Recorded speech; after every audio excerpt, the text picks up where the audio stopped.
Какво по-хубаво да дойдеш сред природата и да изхвърлиш боклука си насред ливадата. В една от най-красивите части на България, Южните Родопи, сред планината, се е заформила друга такава, но от битови и строителни отпадъци.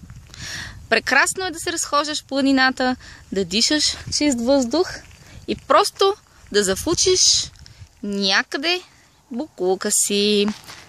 Разхождам се бавно, за да не се спъна, тъй като препятствията от чували и керемиди не са за подценяване.